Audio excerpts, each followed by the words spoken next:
The Global Crisis, Chapter 25. From the Japanese invasion of Manchuria in 1931 to the dropping of the atomic bombs on Hiroshima and Nagasaki in the summer of 45, the people of the world are going to suffer through 14 years of the worst war that mankind has ever seen. To an even greater extent than World War I, the Second World War is going to be a truly global conflict. Unfortunately, the number of dead and wounded will also be larger in this second confrontation, along with the fact that civilians suffered much more under World War II than they ever did in World War I. More than just the actual death and destruction, though, there are going to be widespread, long-lasting consequences of the Second World War. Relations between imperialist nations and their colonies are going to be strained to the breaking point. Gender relations will continue to be transformed as we move further into the 20th century. And unfortunately, to the horror of many people around the world, the end of World War II is not the end of the conflict. As a matter of fact, the end of World War II is going to lead directly into the uncertainty of a Cold War and the ever-present uncertainty and nightmare of the so-called atomic age. But we'll get there in the coming chapters. For right now, we're going to talk about the build-up to World War II and how the actual fighting gets started, and then we're going to talk about the U.S. entry into the war, and even after World War I, which many people viewed American involvement as a mistake, we decided to get involved with World War II, although it wasn't really our choice by that point. But okay, build up to the war, and then why America gets involved in World War II in the first place. Okay, so let's talk about what happens towards the end or after the end of World War I. Because remember, at the time, World War I was the greatest conflict the world had ever seen. In fact, they didn't call it World War I because they didn't have anything else to compare to, right? They called it the Great War, or they called it the war to end all wars, because no one could envision a conflict more deadly, more wide-ranging than World War I. Unfortunately, that's not going to work out so much. Remember that at the end of World War I, during the peace treaty that negotiated the end of the war, the Treaty of Versailles, Woodrow Wilson travels to France armed with his 14 points. His plan to create an international system that would prevent a future world war. And as we discussed, he doesn't succeed. In fact, he has to give up on most of his 14 points in order to secure the creation of the League of Nations. And ironically enough, even though it was the brainchild of our president, the United States never joins the League of Nations for various political reasons. And in many ways, that is going to doom the League of Nations to eventually fail. But that doesn't mean that we're not committed to the idea of peace just because we never join the League of Nations. So we have to pursue other avenues to try to keep the international peace. For example, we host what becomes known as the Washington Conference. The Washington Conference laid down rules governing warships. Remember, the arms race between Great Britain and Germany was a leading contributor of why World War I broke out. So it attempted to end those kinds of arms races that led to fighting. We sponsor what's known as the Kellogg-Briand Pact. The Kellogg-Briand Pact is an international agreement that most countries in the world sign off on, in which the countries agreed not to wage aggressive war. Essentially, it was a promise saying that, we as a country, the undersigned country, whoever it was, we agreed not to wage war to expand our land or to make money or, something along those lines. You can fight a defensive war and that's fine, but if nobody's waging an aggressive war, you should never have to fight a defensive war. So the Kellogg-Briand Pact it supposedly outlawed war on an international scale. Okay, fine. Probably the biggest one, though, was the implementation of what was known as the Dawes Plan. Then that's a guy's name. His name was Charles Dawes. He was a banker. The Dawes Plan was an attempt to help out Germany. Germany was really struggling after the end of World War I. Remember, it had been devastated in the fighting, and the Treaty of Versailles placed the bulk of the blame on Germany. It had very high reparation payments that it had to pay to Great Britain and France, and of course, Great Britain and France are also struggling after the end of the war, so everybody's hurting. Economically after the end of World War I, except for, of course, the United States, because our economy is booming and we were relatively unhurt by the war. So this is the Dawes Plan. The idea was that the United States is going to make loans to Germany. We will make low interest loans to Germany, and they can in turn use that loan money to pay their war debts to Great Britain and France. And then Great Britain and France can in turn use that money to pay their debts to the United States, because we loaned them a lot of money during the war as their allies. So as you can see, the money is just moving in a circle, the circular loans. We loan money to Germany. Germany uses that money to pay the debts to Great Britain and France. Great Britain and France use that money to pay their debts to the United States. Money is being erased off the books, but nothing is actually happening, right? Charles Dawes actually ended up winning the Nobel Peace Prize for coming up with this plan, even though in reality it didn't do anything. It didn't really, it's masking the problem. It's not really solving the problem. Okay, and of course, as the Great Depression hits, that's the economic situation is going to become even worse. Now, what did Hoover follow as his foreign policy? Well,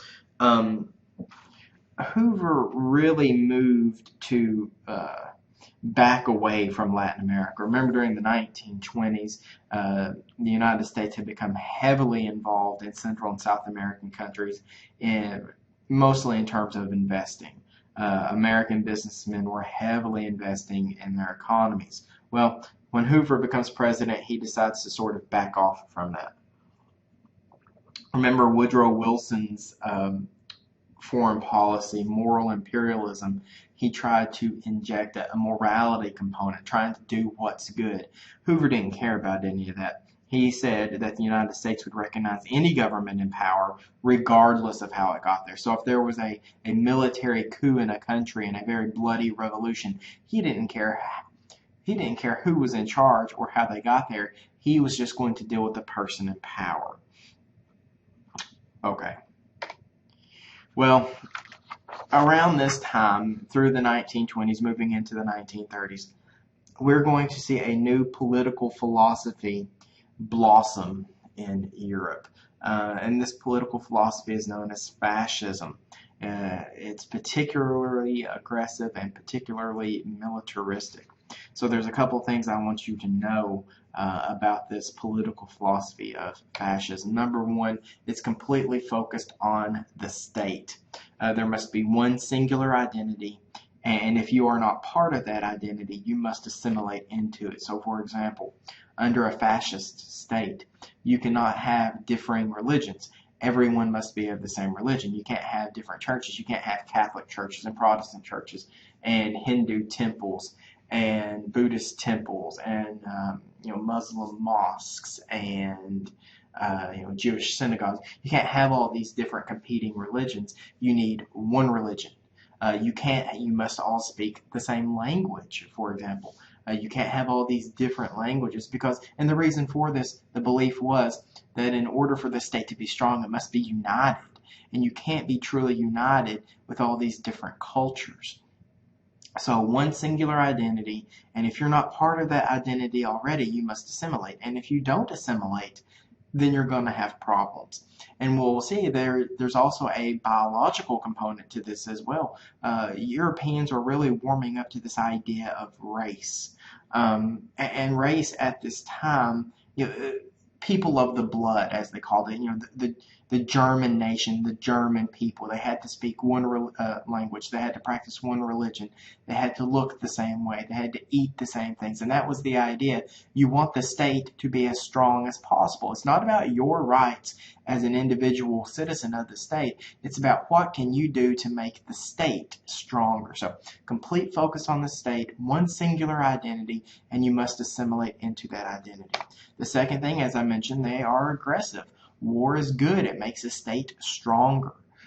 You have to test yourselves against others to find out how strong you are. So these fascist states believed that conflict and war was a good thing. Focus on hierarchy. There is a definite hierarchy to society. You have those on top, and you have those on bottom. And those on top, since this is a militaristic state, the ruling class of an elite military. This was one of the symbols of the fascists in Europe. And this idea actually goes all the way back to the old Roman Empire. This symbol you see here, it's known as the fasces, and that's where the name fascism comes from. The fasces was a symbol of Roman authority. You can't really tell what it is. It's a symbol, it's a bundle of rods tied together with an axe. And I don't know what the symbology is behind that. I don't know what that represents, except that it was a representation of Roman authority. And so when a Roman official walked through the streets of Rome, or anywhere in the empire, carrying these fasces, people knew that he had the full weight and authority of the Roman government behind him. And you don't mess with that guy. Because he is the embodiment of Roman authority. And that's what fascism is all about. It's about obedience to the state and how you can make the state stronger. Okay. The two most states closely associated with fascism in World War II are going to be Italy and Germany. And you can see here the two leaders of the country. The man on the left is Benito Mussolini, who is the leader of Italy, and then Adolf Hitler, who is the leader of Nazi Germany. Okay, so during the 1920s, moving into the 1930s, Europe is definitely beginning to heat up a little bit. We also see Japan is growing restless in the Pacific. They are also affected by the economic depression. They're still worried about China. They are looking to expand. Remember that they fought the Russians in the Russo-Japanese War, and they won, much to the surprise of everyone. And after defeating the Russians, Japan had become the leading power in the Pacific. However, Japan is also a small island state, and so if it wants to continue expanding, if it wants to continue growing, it's going to need room and resources. And it set its sights on Manchuria, which is an area of northern China which is very rich in resources. Well, in 1931, Japan is going to launch an invasion of Manchuria, and the world pretty much sat back and did nothing. Of course, China protested, but they were too weak to stand against the Japanese. The Japanese army committed unspeakable atrocities during the Manchurian invasion. The so-called rape of Nanking. I've seen casualty estimates in the hundreds of thousands of people. They just mass death on a unimaginable scale. At least tens of thousands of people were, and they weren't even killed in battle. They were murdered. They lined people up and they shot them. They buried people alive. Just horrible atrocities committed by the Japanese and their invasion into China. And so as we move into the 1930s, when Hoover leaves office in 1933, it becomes obvious that the international system is not working. And so the United States is going to have to make a choice. We're either going to have to take a more active role in worldwide affairs, or we're going to have to retreat back into isolationism. And so here comes FDR. Now, to be fair, FDR, when he comes in at the low point of the Great Depression, he's much more worried about domestic affairs, right? The general thinking is he's got to deal with the problems here in the United States, at home, before he can look outside and deal with the rest of the world. So most of his efforts are going to be toward the domestic side. Okay, fine. But he still has to do some foreign policy stuff. He does take America off the gold standards. He stops the circular loan program that we had going with Germany and Britain and France. He enters into what he calls the good neighbor policy to try and repair our relationships with Central and South America. But on the whole, most Americans leaned towards isolationism. Whatever happened in the rest of the world was the rest of the world's problem. Remember, we are at the low point of the Great Depression. We have enough problems at home that most Americans don't really care about what's going on outside the United States. And remember, the thinking is it was a mistake to have gotten involved in World War I in the first place. So Americans embrace isolationism wholeheartedly. FDR maybe not so much, but definitely most of Americans would have said we need to deal with our affairs first before we can do anything else with the rest of the world. And it needs to be mentioned that a lot of people, maybe not a lot, but at least some people in the United States don't necessarily think that Europe is heading in the wrong direction. For example, one of the leading celebrity figures at the time, Charles Lindbergh, of course, he becomes famous for crossing the Atlantic in a solo flight, and then later, of course, the horrific kidnapping of his child. Lindbergh is a massively popular figure in the United States, and he was also a favorite of Adolf Hitler. And as a matter of fact, Lindbergh travels to Nazi Germany to accept a very high-ranking honor by Adolf Hitler. There were rumors throughout the war that Hitler used to keep a framed picture of Henry Ford on his desk because he greatly admired the man's efficiency and drive and ambition. Okay, fine.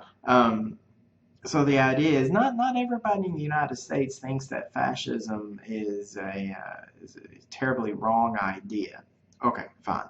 But it is clear that most Americans are going to choose isolationism, even if FDR himself was not, fully in favor of this. And probably the best example of this were the passing of the Neutrality Acts. The Neutrality Acts were a series of laws that were explicitly designed to prevent America's entry into another world conflict. So, for example, one of the laws dealt with what was known as cash and carry. If you want to do business with the United States, if you're a country who's at war, and you want to do business with the United States, you have to come to us. We're not going to ship it to you. You have to send your boats to us, pay cash for the goods. We're not going to loan you any money, and then take them back yourself. And so this would prevent, remember, one of the things in World War I that drove us into World War I was unrestricted submarine warfare, that not Nazi Germany, but Germany was targeting our shipping boats, right? Well, we're not going to put our boats at risk anymore. You come to us, you pay cash, and then you take your stuff back home. Number two, if you're at war, we're not going to sell you guns. A belligerent is someone who's involved in a war. So if you're actively engaged in a war, we're not going to sell you guns. We're not going to take that chance of opening ourselves up as a target. And number three, American citizens are going to travel at their own risk. Remember the sinking of the Lusitania. That was one of the things that drove us into World War I when Germans sank the British passenger liner that also happened to kill nearly 200 American citizens. If you are going to travel during times of war, be it on your own head. So you can see these are explicitly designed to prevent the sort of things that got us involved in World War I in the first place. And as it turns out, yes, war is coming. In 1935, Italy is going to invade Ethiopia, killing, again, hundreds of thousands of people. And you might ask yourself, what's going on with the League of Nations right now, right? Here's this international body designed to prevent war. Japan's invading Manchuria, Italy's invading Ethiopia. What's going on with the League of Nations? The problem was the League of Nations doesn't have a standing army. So even though member countries can protest all they want to, nobody's going to do anything. And as a matter of fact, when the League of Nations launched a protest with Italy over its invasion of Ethiopia, Italy drops out. They just simply leave the League. They leave the League and they form an alliance with Nazi Germany. So the League of Nations was utterly powerless. We see the Spanish Civil War break out, where fascists led by General Franco lead a coup against the Republican government, the Republican Spanish government. And it's kind of interesting. The Spanish Civil War is almost a a preview of what's going to happen in World War II, because Franco and his fascists are going to be supported by Germany and Italy, and the Republican government is going to be supported by Great Britain and France. And as it turns out, Franco is going to win, turning Spain. Technically, Spain is going to be neutral in World War II, but everybody knows that it's leaning towards the Axis powers. And so that really should have been a wake-up call to Great Britain and France when they lost the Spanish Civil War, that bad times were coming. But anyway, things are beginning to flare up in Europe a little bit. And so FDR gives a speech. Remember, FDR was not thrilled about being isolated. And he gives what's called the quarantine speech. And of course, quarantine is where you separate people. Or if somebody's sick, you don't want them getting other people sick, and so you must quarantine them. So he gives this speech that says aggressors must be quarantined. Aggressive states should be cut off from the rest of society. And this got a really bad public reaction. America received the speech badly because here they were thinking, oh man, FDR is pushing us to get involved in yet another European war, and we don't want to. So even at this point, even as war is beginning to flare up in Europe, the American public, we are definitely not sold on the idea that we need to get involved. In fact, we vehemently oppose any action to try and get us involved. Okay. Now, Italy and Japan might have taken the opening steps, but no one is going to go as far as Germany will in challenging this post-World War I world order. During World War I, Germany was an empire. They were ruled over an emperor. His title was Kaiser. It was Kaiser Wilhelm II. Wilhelm II was his name. He was popularly known in the United States as Kaiser Bill. Wilhelm is the German equivalent of William. So, okay, fine. Prior to and during World War I, Germany is an empire.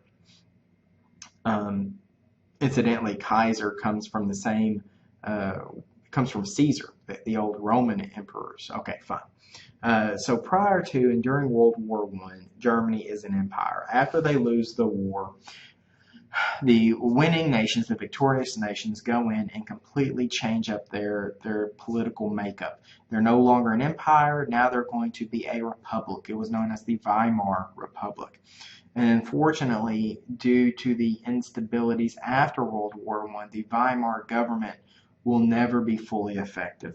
Right out of the gate, they're hamstrung by the Treaty of Versailles. Remember, the Treaty of Versailles placed the brunt of the blame of World War I on Germany. They're saddled with these huge reparation payments they have to make to Great Britain and France. And then the Great Depression hits. Remember that Germany is the hardest hit of all nations in the world, worldwide. It starts in the United States. We're actually the second hardest hit. Germany is the hardest hit nation. And they are just in a real bad situation. And that is what allows Adolf Hitler to eventually rise to power. And I want you guys to realize something. Hitler does not seize power, okay? He doesn't take over in a coup. He doesn't overthrow the sitting government. Hitler is elected into power. He follows a completely legal method of amassing power. And as a matter of fact, earlier in his career, Hitler served in World War I. And after the war was over, he was devastated by the fact that Germany lost. And he blamed this on the German government. And so he decided to overthrow the Weimar Republic. He tried a bloody revolution. He tried to lead a coup, and it did not work. It failed before it even really got started. He ended up serving time in prison because of it. Well, while in prison, he writes a book. Of course, it's a very famous book, Mein Kampf, which is German for My Struggle.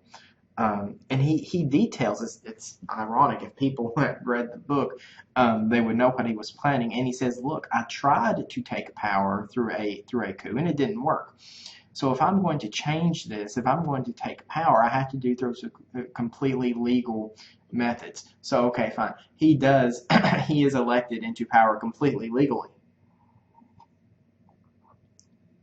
And the reason why people rallied around Hitler, and he was an incredibly popular figure, he was a charismatic speaker. People loved him because he promised economic salvation. He says, if you put me and my followers, and of course he eventually became the leader of the National Socialist Party, the Nazi Party in Germany. If you put my people into power, we will bring the German nation back to greatness. We will put everybody back to work. We'll put food on the table.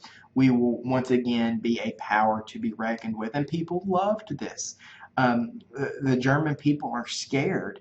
Hitler tells them why they're hurting and how he was going to fix it. And to be fair, he does. Now, granted, a lot of that economic recovery comes from building up the German. From building up the German army. He puts everybody to work building tanks and planes and guns. Okay, fine. But the other thing you have to remember is that there is a darker.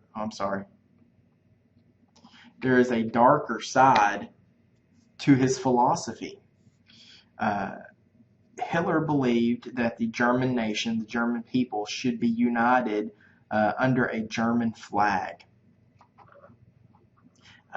His philosophy dealt largely with race and this concept of blood. He believed that all people of German blood should be united under this reborn German empire. And then as the master race, quote unquote, they would need room to grow. He spoke about Lebensraum, living space. And so again, he's kind of forecasting what he's planning on doing here. Okay. This reborn German Empire, whenever you see references to the Third Reich, Reich, it means empire in German. And so you have the Holy Roman Empire, which was the First Reich. You have the German Empire that lasted up to World War I. That was the Second Reich. And then Hitler had dreams of establishing this reborn German Empire, the Third Reich. Okay, fine. Anyway.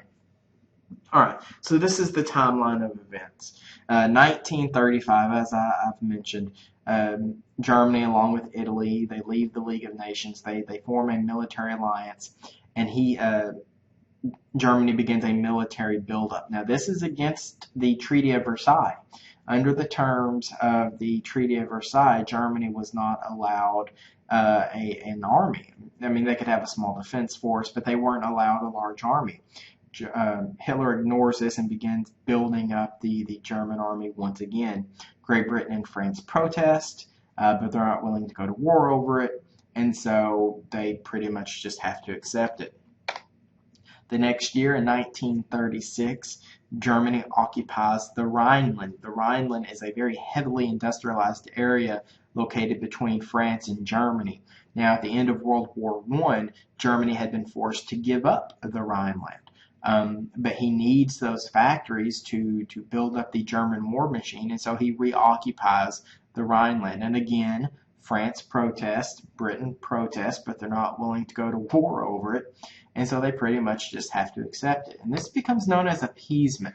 This idea that if we give Hitler what he wants, he'll be satisfied and maybe he'll stop. That's known as the policy of appeasement, and so that's what Britain and France did. They don't want to fight another major conflict with Germany, so we'll give him what he wants, he'll be happy, and he'll leave us alone. That was the idea. In 1938, he forces Austria, under the threat of invasion, to join Germany, and this annexation is known as the Anschluss. And then he starts looking at the Sudetenland. The Sudetenland was part of Czechoslovakia. Czechoslovakia was a new country created after World War I. And in the carving up and creation of this new country, there were several million German-speaking people who were included in Czechoslovakia. And again, under Germany's or Hitler's plan of uniting all the German people, he felt that these people rightly belonged to live in Germany. So he wants the Sudetenland, this German-speaking area of Czechoslovakia. Only problem is Czechoslovakia does not want to give this land up. And as it turns out, Czechoslovakia is a new country, it's a weak country, they can't stand up against Germany, but they've got pretty powerful friends. Czechoslovakia has an alliance with France. France has an alliance with Russia. And so the thinking was if Germany invades Czechoslovakia, France and Russia would be forced to come to their aid, and we are yet again staring down the barrel of another world war. Nobody wants that. So they all get together in what's known as the Munich Conference. 1938, Britain, Italy, France, and Germany meet in Munich. And you can see the leaders of the respective countries aligned here in this photograph. They all meet together in Munich. They talk about what needs to be done, and they decide to continue this policy of appeasement. Hitler swore up and down, "You give me the Sudetenland, I will have all the German people united under the German flag. That's all that I really want. You let me have the Sudetenland, and I'll stop." Britain and France agreed.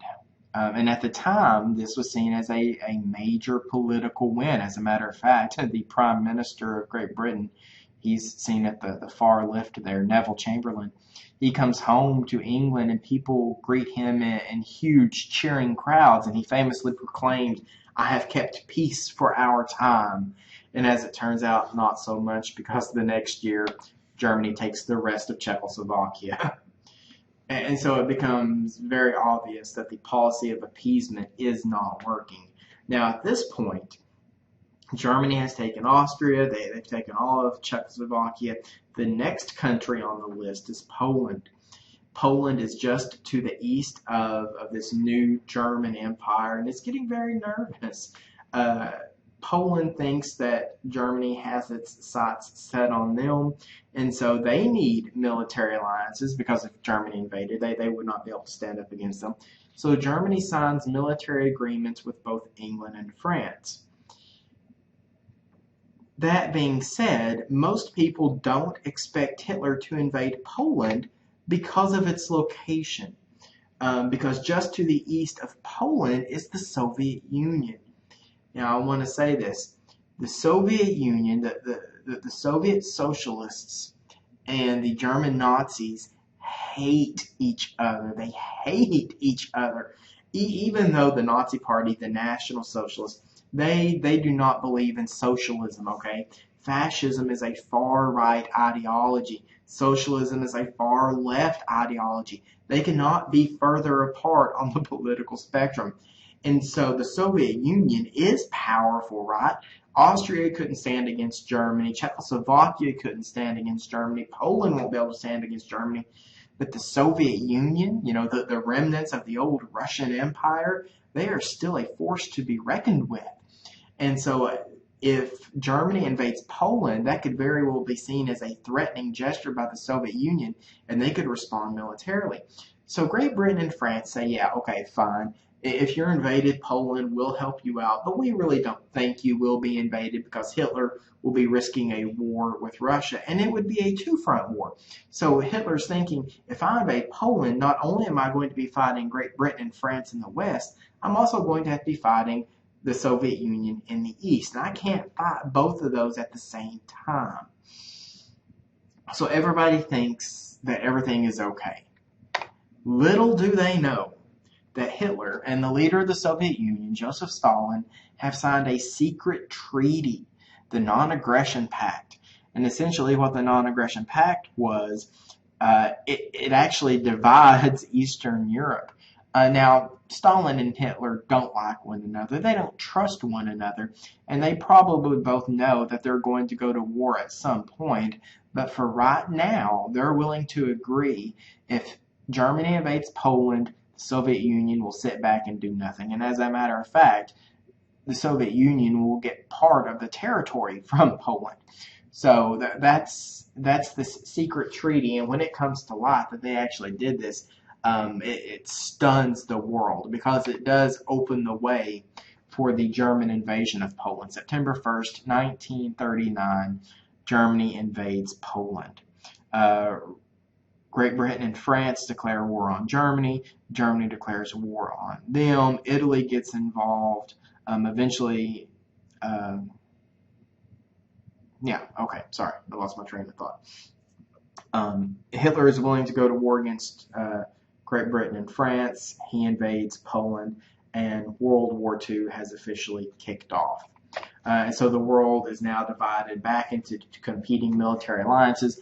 On the one hand, you have Great Britain and France and the Allies, and you have Germany and Italy with the Axis powers.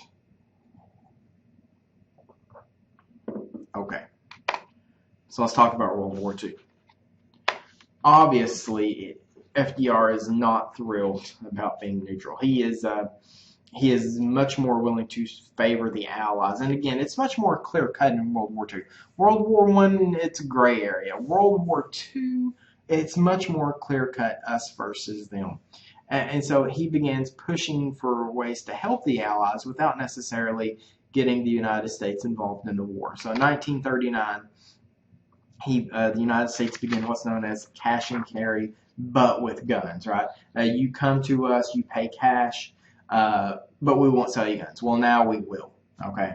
So we are going to sell guns to the Allies. We are revising the Neutrality Acts. We're changing them to favor the Allies.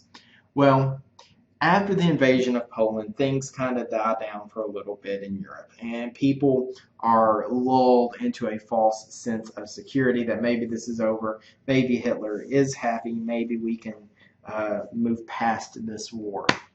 Turns out not so much. As we move into 1940, the Germans use a new strategy against Great Britain and France known as blitzkrieg, the lightning war. Remember that the defining characteristic of World War I was trench warfare, back and forth, back and forth, back and forth. This stalemate over months and months and months where nothing really changed. Well, Germany was determined not to get drawn back into that kind of war, and so they launched the blitzkrieg.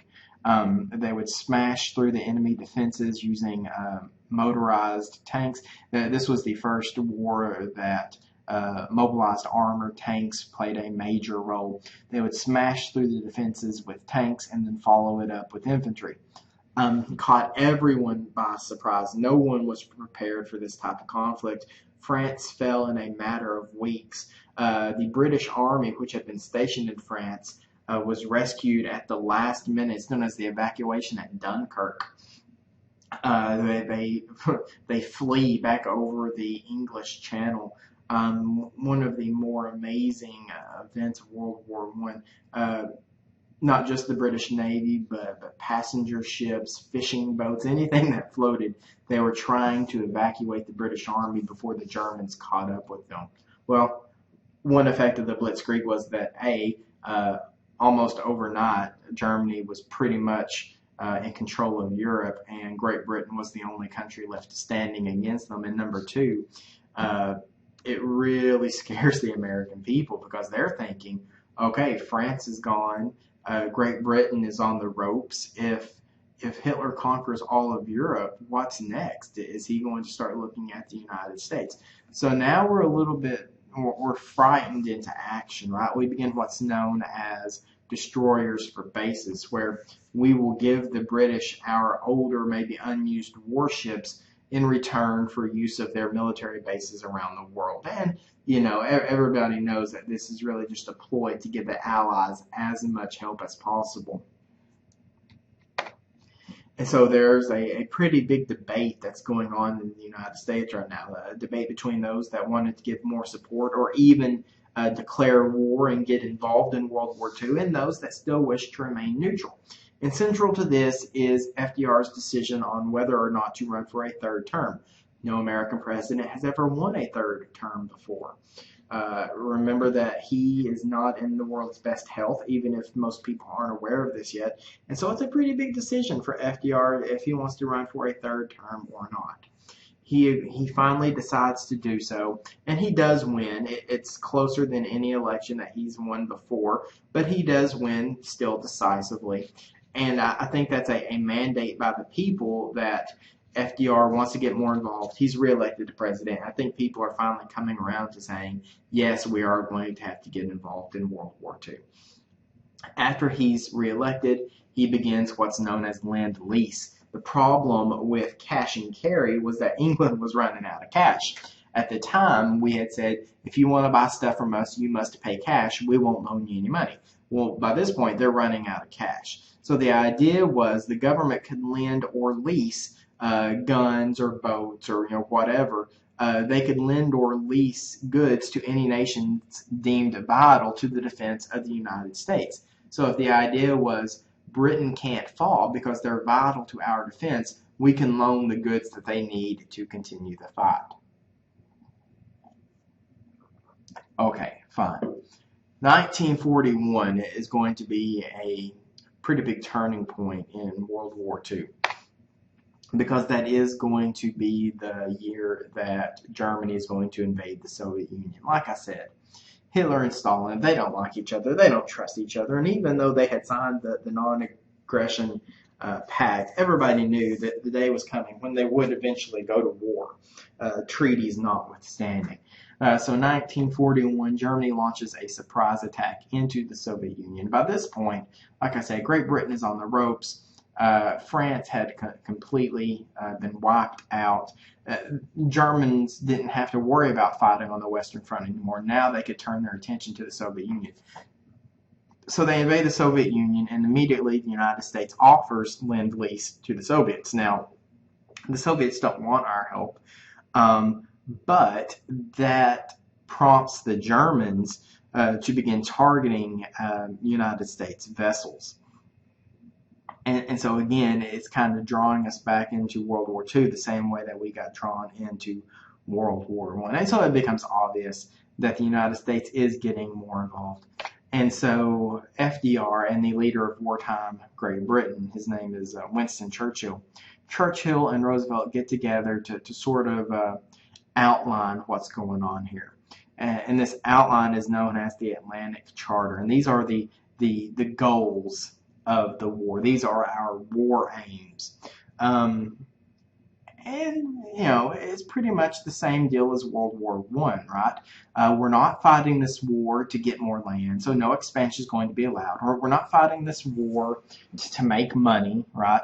We're fighting this war for the right of self-determination. We're fighting this war to allow people to guide their country how they want to go. We're fighting this war for freedom from want and fear. We're fighting this war to disarm aggressive nations. Okay, fine. The Atlantic Charter kind of outlines why the United States is looking to get involved in this war.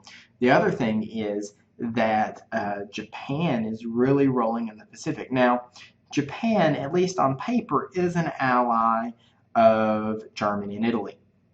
They are an Axis power, but in reality, it's two separate wars. They didn't have anything in common with regards to ideology. They didn't have anything in common with regards to war aims. The Japanese were fighting their separate war in the Pacific. Germany and Italy are fighting their separate war in Europe. So really, it's two separate wars that are just joined together on paper. Well, like I said, they begin in Manchuria and they are rolling through Asia. We learn that they are targeting the Dutch East Indies, which at that time was still a protectorate of Great Britain.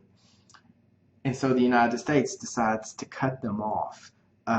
We institute a complete trade embargo against the Japanese, which means we will no longer sell Japan the goods it needs to wage war. So we will no longer sell them steel. We will no longer sell them sheet metal or aluminum or oil or guns or bullets or whatever the case may be. We say, we're essentially telling Japan, we don't agree with the war that you're waging, so we will no longer sell you the things you need to wage war. And this really upset the Japanese, of course, because without those supplies, their war machine could not function. And so we know that the Japanese are planning an attack. We intercept messages, we decode them, and we can tell that something is coming. The only question is, where is it coming? Again, we thought they were about to attack the Dutch East Indies.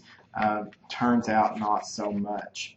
December 7th, 1941, the Japanese launched their surprise attack on the U.S. naval base in Pearl Harbor, Hawaii. And again, well, okay, it depends on who you talk to. There are a lot of conspiracies around Pearl Harbor. Some people are under the belief that FDR knew that they were attacking Pearl Harbor and he allowed it to happen in order to push the United States into war. I don't believe that. I really feel that it was a complete surprise. Pearl Harbor is far enough away from Japan. We didn't think that Japan could literally make the trip. They didn't have the technology and the fleet to actually make the trip to Hawaii. And plus, they had a brand new radar system installed at Pearl Harbor that was supposed to warn us of any attack, and it turns out it did not. So the morning of December 7th, 1941, the Japanese attacked Pearl Harbor. They launched 353 planes off of their aircraft carriers in a completely devastating surprise attack. Of the 8 battleships that were at Pearl Harbor, 4 were completely sunk. The other 4 suffered damage. 8 other ships were sunk.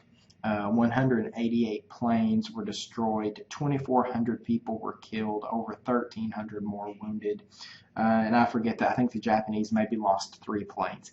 It was a completely one-sided, lopsided, overwhelming victory for the Japanese. They caught the Americans completely flat-footed, and just it was a devastating day for the United States. The only saving grace of the attack on Pearl Harbor was that the strongest ships of the American fleet, our aircraft carriers, were not at port. They were actually out that day on I think a training exercise or something of that effect, and so they weren't there when the attack happened. If we had lost our aircraft carriers, that might not have been recoverable. We might not have come back for that. But as it was, our Pacific fleet was pretty much knocked out in one surprise attack, and so there's nobody left to stop the Japanese in the Pacific. But, of course, it is the final straw for the United States. We declare war on Japan. Germany and Italy are forced to declare war on the United States since they're military allies, and now the United States will be fully involved in World War II. It's actually kind of funny.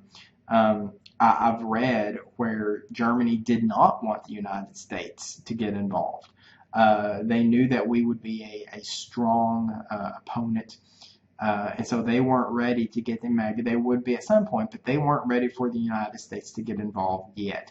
And as I said, Japan was fighting its own separate war, and they did not notify Hitler that they were about to launch a surprise attack on the United States. And when Hitler heard about this, he was not happy at all. But they had signed an alliance, and so they were forced to declare war on the United States.